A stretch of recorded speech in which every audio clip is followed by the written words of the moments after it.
my name is Jeremy Sale, and this is a sound sketch of Walt MacKay. Walt is just one of a few members of the Vintage Automobile Racing Association of Canada who raced at Mosport in 1961 when the track was new. Walt's career in racing spans the years from 1957 to the present day, 2011. Walt and I are recording this profile of his racing career on Thursday, November 24th. My first race was at Harewood on June the 6th, 1957, and I remember going there, and of course the cars even back then had to go through scrutineering. So when I got in the scrutineering lineup, the chief scrutineer came along and said, "Oh, you've got 19-inch wire wheels on the front and you've got 16s on the back." I said, that's not really legal, because at the time the thing to do back then was to change from the 19-inch wheels to the 16-inch because they were much stronger. That was the theory anyway.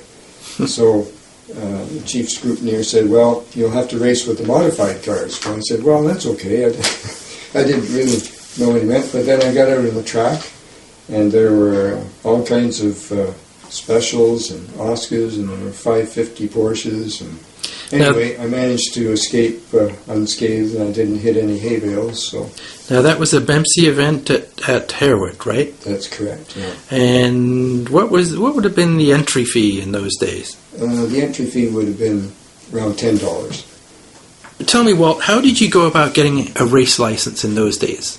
When you showed up the track with your MGTC that you'd bought, how did you get a license? I don't remember. There were no driving schools back then, and I don't remember the details about a license. I think it was just, it was very easy to get a racing license. You didn't have to go in a novice race or anything like that? Or No.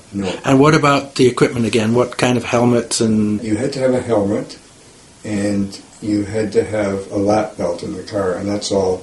No roll bar, no side protection, anything like that. And you never worried about it? Well, no, you never thought about it back then. Of course, the tracks that you raced on then were old airfield tracks. They were all flat, right? That's right. Yeah. That's right. And were they in reasonable shape, or? Yes, actually they were.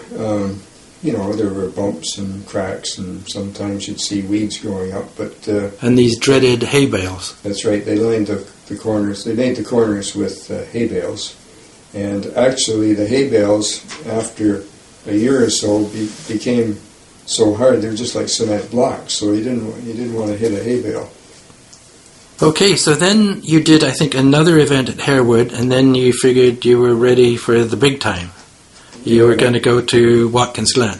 I remember telling my friend David, "Well, I think now that I've had two races, I think I'll go to Watkins Glen." And he said, "Oh, you'll never go to Watkins Glen." Well, that was just like waving a red flag in front of a bull. So we fashioned a tow bar out of angle iron, and my parents had a 53 Ford, so we towed the TC to Watkins Glen. And I remember the registration was at the Schuyler County Courthouse, which was right on the main street, and then the technical inspection was at a little 1920s style garage gas station called Smalley's Garage, and it was also on the main street. We didn't have driving suits in Canada, we just raced in jeans and t-shirts, but at Watkins Glen, the organizers had decided that we had to have a fireproof driving suit.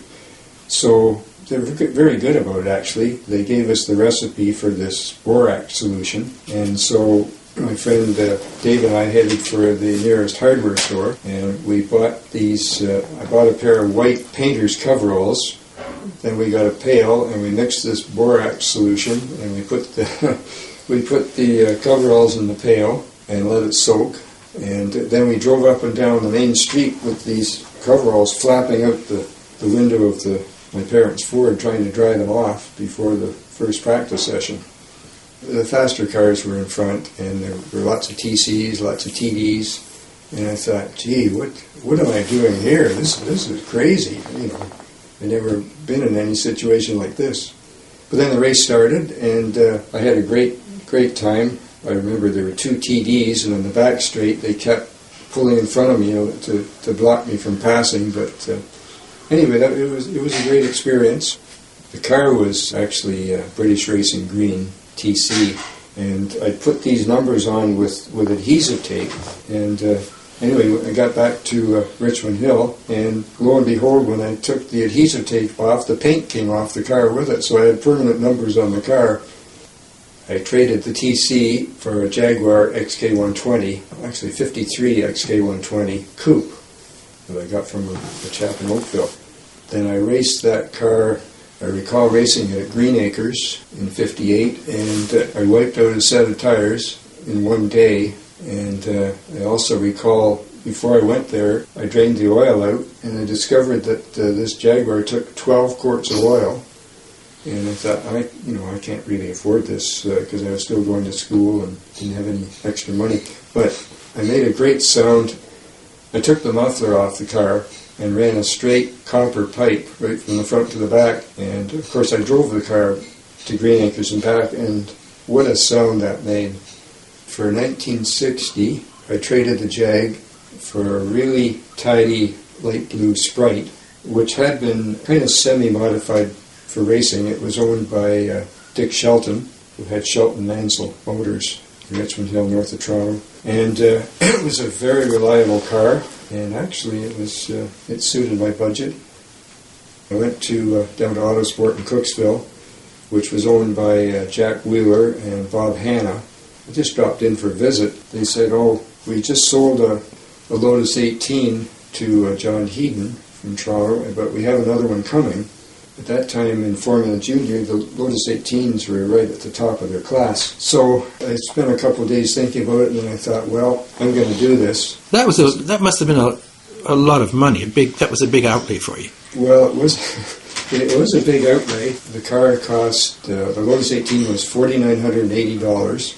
And what would you have been making at that time? I was making $4,200 a year working for. So this was more than a year's pay. So that's a lot of money. It's a lot of money, but I had it all worked out. I thought, I'm going to sell the Sprite for big bucks, and then I can easily finance the rest. Well, of course, that didn't work out, and I ended up going to Traders Finance every month with a check. And it actually took 3 years to pay for the Lotus, but I certainly have no regrets about doing that. So you received the car, I guess you had it over the winter, I think. I got the car in December 1960. I had a little trailer made in North Toronto, a little two-wheel trailer that I could take it home on. So it sat in my parents' garage over the winter. I spent long hours sitting in the car visualizing driving it that winter. And then you took it out to Harewood for a test? In the spring of 1961, you could rent the Harewood track from Mr. Hare. It was $5 a day, and you could use the track for the whole day, but you really had to be careful because he had a big flock of sheep on his farm there, and you had to be careful that the sheep might wander onto the track. But it was a great place for testing the car. So, of course, after the TCs and the Jaguar, the Lotus was completely different. Oh, it was absolutely completely different as far as the steering response, the handling, the braking, everything was just so precise because it was a real race car.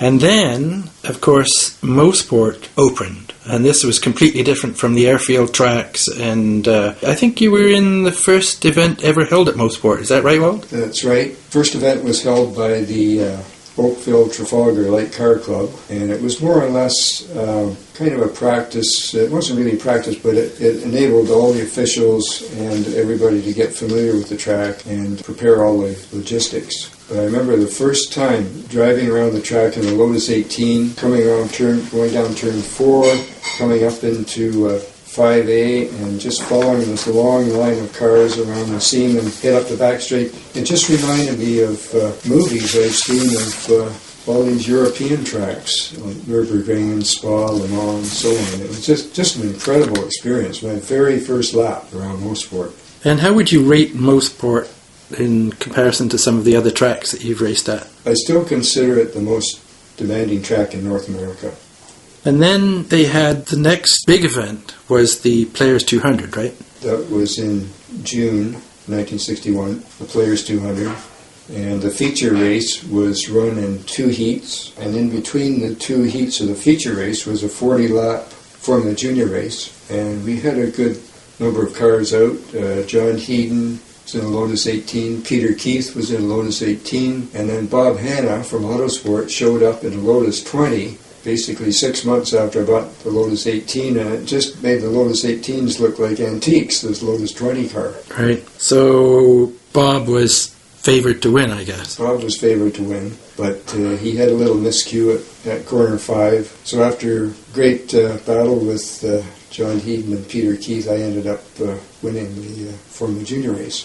And then you had the big banquet at the Flying Dutchman Hotel in Bowmanville. I actually got a huge surprise at the Flying Dutchman. Sterling Moss presented me with the trophy for winning the Formula Junior race. Sterling Moss had actually won the feature race that day, and I got a check for $400 as well as the trophy, which really helped with the expenses for racing. Back in those days, everybody practiced at the same time. The formula cars, the sports cars, there was no separation of those cars. And I recall vividly driving up the back straight, and just before the top of the straight, the Rodriguez brothers in these NERT Ferraris, each of them passed on each side of me, and I'm sure they moved my car about 3 feet sideways. The second year, 1962, I bought an engine case from the wreckers, and we had it sleeved to 1100 cc's because you were allowed to go to 1100 cc's. Originally it was 1000 cc's. And I also ordered a set of close ratio gears for the Renault gearbox from Lotus, but that took a year to get. But that improved the car immensely. So 1964, you had, I think, 10 wins in 12 starts. So obviously you were getting better known. And then you got a phone call in November from somebody who became rather important. I got a phone call in November from Chuck Rathgeb, who was the owner of Comstock Construction, who had actually been the patron of the Canadian bobsled team, which had won the gold medal at the Innsbruck Olympics just the winter before. That was huge for me. So I got invited to a meeting at his office along with the other drivers, and was invited to drive the King Cobra for the 1965 season. And that was the car that Ludwig Heimrath had won the Canadian Championship in 1964. So you must have been pretty excited about this. Oh, I was just over the moon. I was really excited about it. And the other drivers on the team, Craig Fisher was going to drive the notchback Mustang. We also had 2 GT350 Mustangs that they acquired from Shelby, and a driver from Montreal, Norm Namro, was to drive one of those, and Epi Puitzes was going to drive the other one. Unfortunately, that spring, Norm Namro passed away after a very unexpected heart attack. And who was the team manager? That was... Paul Cook was the team manager. All these cars were taken care of by just 2 mechanics. And I understand this whole Comstock deal changed your wedding plans. Janet and I were planning to get married in June, but just so it wouldn't interfere with the racing season, we changed the wedding to actually February 20th, 1965. And so your first race with the King Cobra was a Bempsey event at Mosport? That's right. I did a practice with the car, but then on the starting line, the clutch burned out on the starting line, so I didn't get much riding time that day. So what came next? Next was the Players 200. And who would have been driving in that race? Do you remember some of the guys? Yeah, there were a lot of quite big-name drivers there. Jim Clark was there for the Lotus 30, Bruce McLaren in McLaren, John Surtees in a Lola T70, and Jim Hall in a Chaparral, Bob Johnson in a Cobra. I did a few little exploratory laps with the car, and then when I came by after maybe 4 or 5 laps, there's Mr. Rathgeb. He's out standing in front of the pit straight, and he was very imposing. He had a white tennis hat, a white shirt, white trousers, white tennis shoes, and he had looking at his stopwatch, and he had this cigar firmly clenched between his teeth, and he's just waving at me, waving to go faster, faster. So I thought, well, I got to do it. So up the back straight, I put my foot right to the floor on the back straight, and I unleashed all this horsepower from the 289 Ford with Weber carburetors, and just before 8, crested the hill, and went to turn in for 8, and man, there was no steering. And then it occurred to me, I'm off the ground. This car's airborne. Fortunately, it touched down right on the apex of the corner. And back in those days, there was a marshal. They had marshals standing right on the edge of the corner, not back in the towers where they have now. And I remember seeing the whites of his eyes were even bigger than mine. And then you were saying that you had a bit of a look at John Surtees and his driving style. Oh, yeah, I remember John Surtees. I was coming around corner one, and John Surtees flew by me on the outside of corner one in this beautiful four-wheel drift, and I thought to myself, boy, do I ever have a lot to learn. I remember in the first heat, I had a great race with Bob Johnson and a Cobra. Actually, the King Cobra was running just great, and I believe I was fourth overall at the end of the first heat. Jim Clark had retired just after a couple of laps at the bottom of turn 4. He had mechanical problems. So that was in the Lotus 30? That was with the Lotus 30, yeah. That's right. But I remember being quite pleased with that. Well, then we started the second heat, and a few laps into the second heat, I was coming on corner one, and all of a sudden I got into this really lurid slide and managed to keep the car on the track, but then I could see steam coming out the back of the car. So I pulled into the pits, and the car was overheating really badly. They tried to put some water in, but it was just boiling too much to take any water. And Mr. Rathgeb, he was always a showman, he shouted at me, "Keep going till she blows."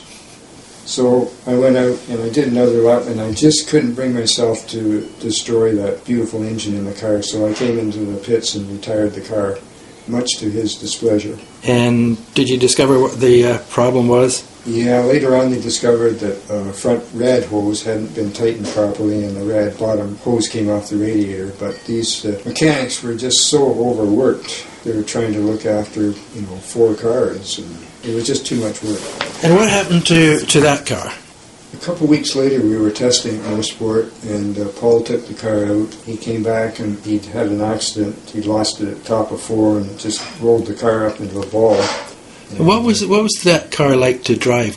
Well, I'd never had any experience with anything that powerful, but thinking of it later, it wasn't an easy car to drive, and it was before they really started to think about aerodynamics. It was just before the era of the Can-Am cars, Group 7 cars, and there wasn't much thought put to aerodynamics. And actually getting back to that incident at turn 8, after that I would just touch the brakes just before I came to the crest going up the back straight, which would settle the car. And was there a bit more of a hump at the back straight at Mosport in those days? There was much more of a hump. Yeah. I think that was taken out when a previous owner by the name of Mr. Evans owned the track, and that would probably be maybe early 90s. They took the hump out. So that was the end of the King Cobra, and then you started driving the Mustangs?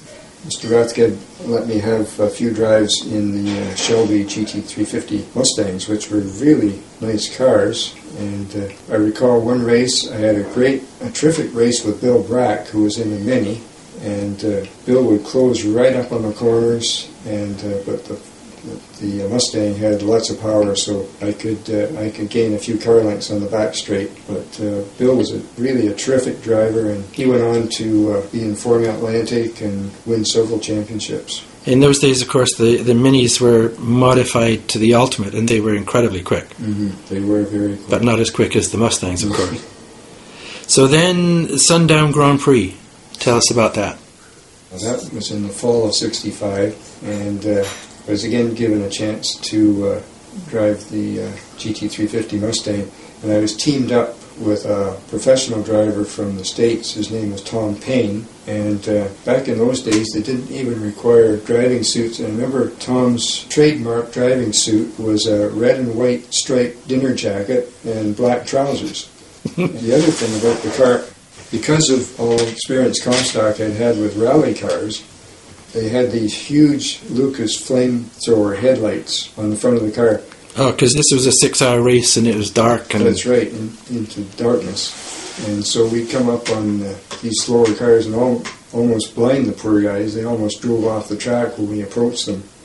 When Tom Payne came in for the last driver change, I said to him, how are the lights? Because I hadn't driven the car at night. Right. And he said, they're just fantastic. He said, you can see those little old coons up in the trees in the back straight. So what happened at this point? You still had the Lotus, or you were going to sell it? Actually, I sold the Lotus after Janet and I got married. I think I sold it for $2,400 with trailer. $2,400. That's right, yeah. And it was still in very immaculate condition. I'd never bent anything on the car. It was a beautiful car, really, but... But you ran into it a few years later in John Jensen's garage. 1974, John had it hanging up from the rafters in his garage in Omimi, and he said, well, you can have this car. Just take it away. I don't want it anymore. And it had gone through many, many hands before John got it.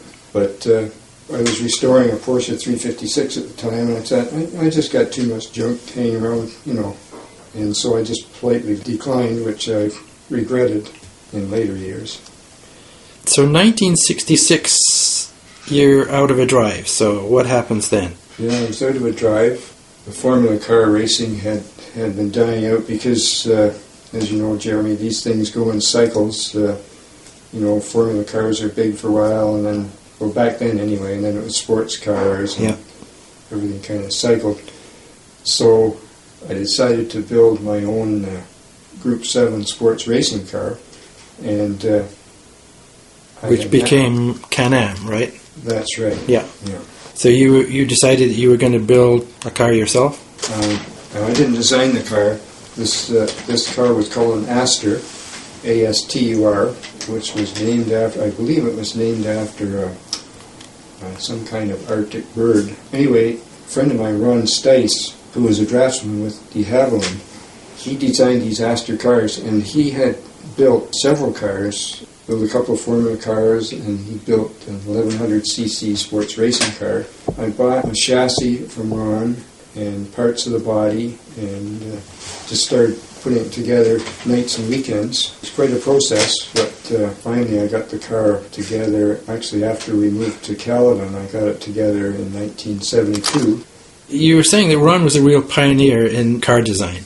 He was a real pioneer, a terrific engineer and car designer.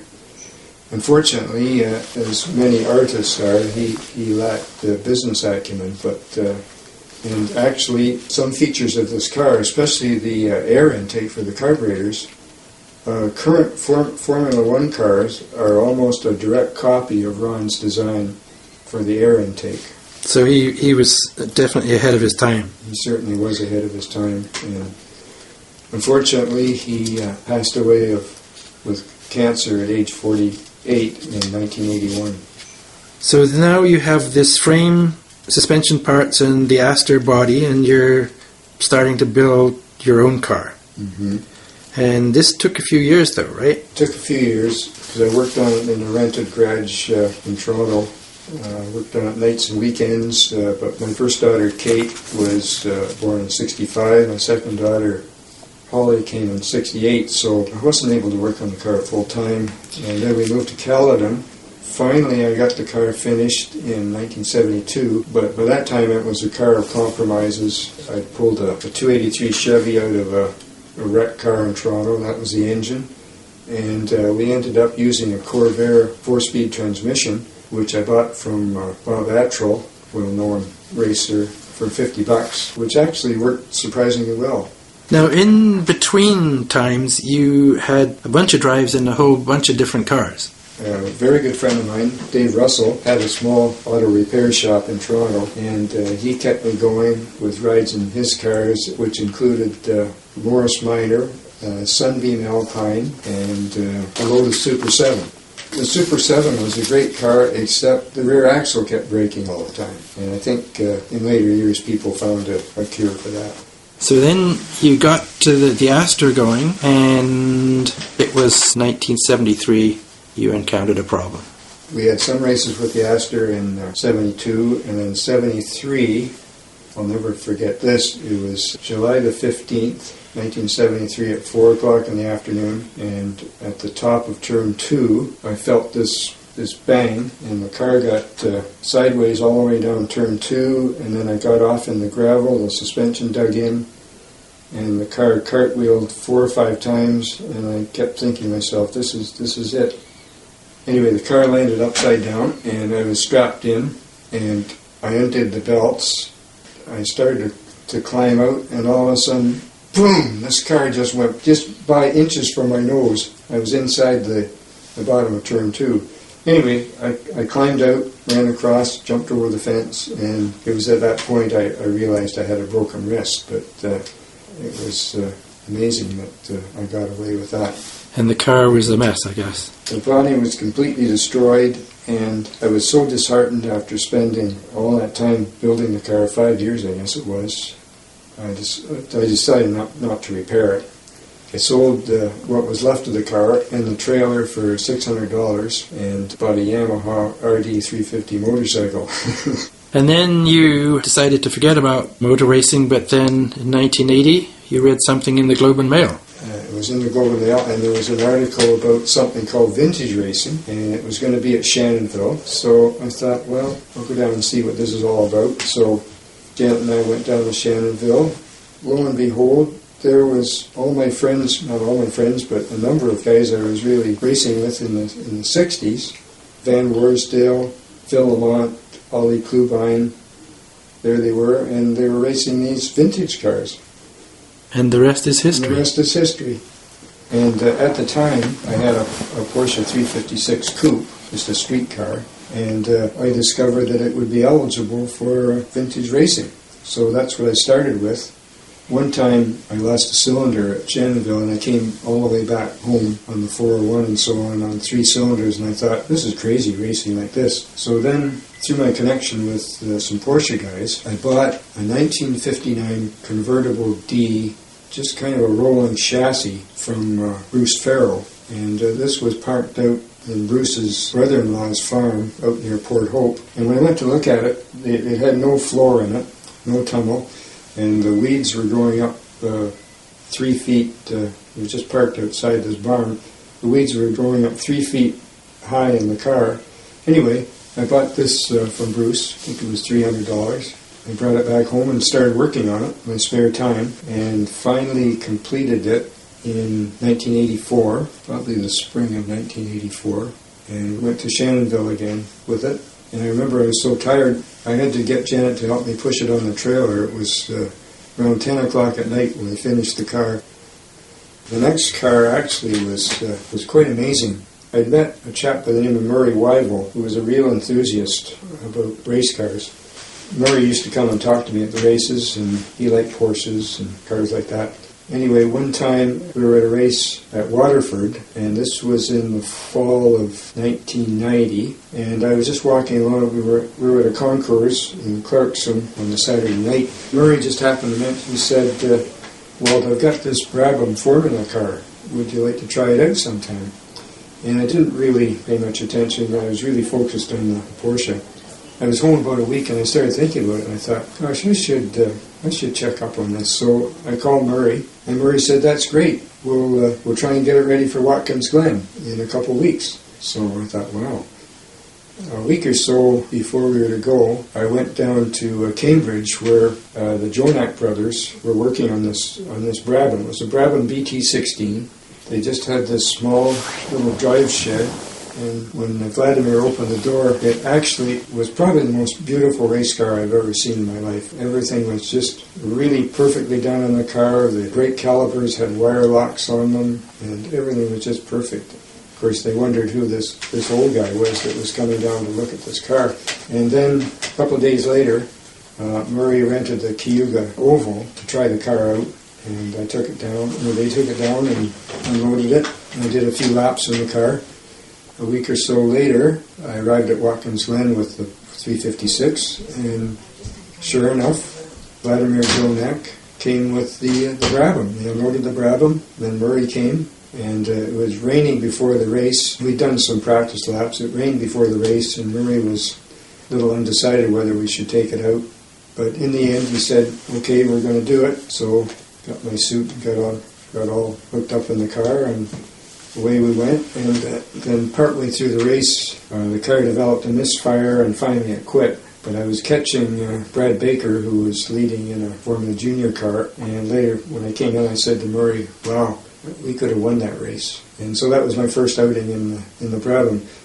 When I drove it, most of the time it was in Formula B guys, which was 1600cc twin cam, Cosworth twin cam. But in later years, Murray converted the car back to its actual Formula 2 specification with 1000cc SCA Cosworth engine.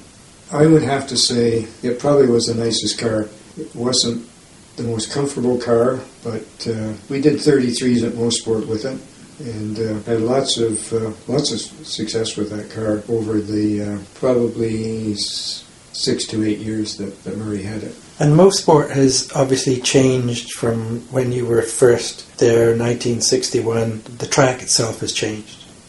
Yeah, the track has changed. It's become a little wider in places. It had quite a hump at the end of the back straight, which the owner before, a chap by the name of Evans, who owned the track before Don Panos bought it, he had the hump taken out. And it's obviously a lot safer than it was. I mean, you guys were racing when there were trees pretty much at the edge of the track, right? That's right. When I first started there were no cement walls or very little protection at the edge. But then when they started to have Formula One races there, Jackie Stewart was a real proponent for safety, and I really have to give him a lot of credit for that, because he was the one that really started the safety programs for Formula One in Europe, and also carried on into tracks at North America. Now we're in 2011 and you're driving your Mustang at the VARAC Festival. You've driven quite a few cars, vintage cars, in between, getting back into vintage racing and the Mustang. What are some of the other cars? In 1992, Murray Wyville had an Elva BMW Mark 8 restored by the Jonak brothers. It had a 2-liter BMW engine, getting about 200 horsepower. The car didn't handle quite as well as the Elva Mark 7, previous car. They changed the suspension and so on, but it still was a fabulous car to drive, and we had some good races with that car at Watkins Glen and also Elkhart Lake, Wisconsin, and Mosport as well. And of course you've driven some of Jack Bockstrom's cars. I had a chance to drive Jack's Lotus 19 at Mosport and also at Mount Tremblant. That was a really neat experience with all the history that car has. Tell us a little about the history of the car. That was Peter Ryan's. Actually, I first saw that car at Autosport in the spring of 1961, just after I bought my Lotus 18 from him. The car was in the shop there. I thought, wow, this is a beautiful car, but when I saw the size of the engine, I thought, wow, this has got just would have incredible horsepower. So that was the car that Peter Ryan won the championship with in 1961. And then Jack bought that car probably in the early 70s, I think. But he'll have to tell you about how it was restored and so on. But that was a great experience driving that car. And any other particular cars you'd mention? Well, also after I drove the Brabham and the Elva for Murray, and then Murray had a Lotus 5969, also restored immaculately by the Jonak brothers. All of these cars were identical to the way that they came, where they first appeared. There was no modern materials or changes or anything like that in the cars. Probably the Lotus 5969 was the most comfortable Formula car I've been in. Seating position was just perfect, and it drove beautifully, but I never did do a faster lap than I did in the Brabham. They were both pretty identical as far as lap times. And the Mustang that you're driving today, where did that come from? That was a CASC GT car, and before that it was actually a drag racing car, and it came from an owner in Toronto. And I had 3 good seasons in a Porsche 911, which was owned by Joe Alexander. That car is now owned by Mike Steplock, a very successful car. But that Porsche, it was a 69 Porsche 911 chassis, and it was a really nice handling car, very reliable. And I had three really good seasons in that car at Mosport. And then Joe sold that car to Mike, And then a few months later, we came across this Mustang, this 87 Mustang. The owner was going through a divorce, and so we bought the car jointly. It actually took a year or more to get it running properly. And I remember my first race in it was at Mosport. It was the festival in 2005, and it just had an absolute stock 302 engine in it, and I couldn't even keep up with the pace car going up the back straight. So the second year we got a crate engine, a 347 stroker crate engine from Ford Motorsport, and then the third year we got a Tremec 5-speed transmission. It just had a T5 Ford stock transmission in it, and I would lose at least 2,000 RPM going from 4th to 5th gear up the back straight. But once we got the Tremec in it, it made a huge difference to the lap times. So you've enjoyed being able to get back into racing through VARAC. What do you think the future holds? Are you ready to hang up your helmet yet? Well, to tell you the truth, Jeremy, I am trying to back away from it. It's getting fairly expensive now, and this car, the Mustang, is like everything, is quite heavy. Just changing wheels on the car is heavy, and it's a lot of work. But I can tell you, after being at the VARAC AGM last weekend, I came home and I said to Janet, after seeing all my good friends there and all the camaraderie, I feel like I should get my license again. So at this point, it's kind of up in the air again. Great stuff, Walt, and I want to thank you so much for talking to us today. Thank you. Well, thank you so much, Jeremy. We really appreciate that.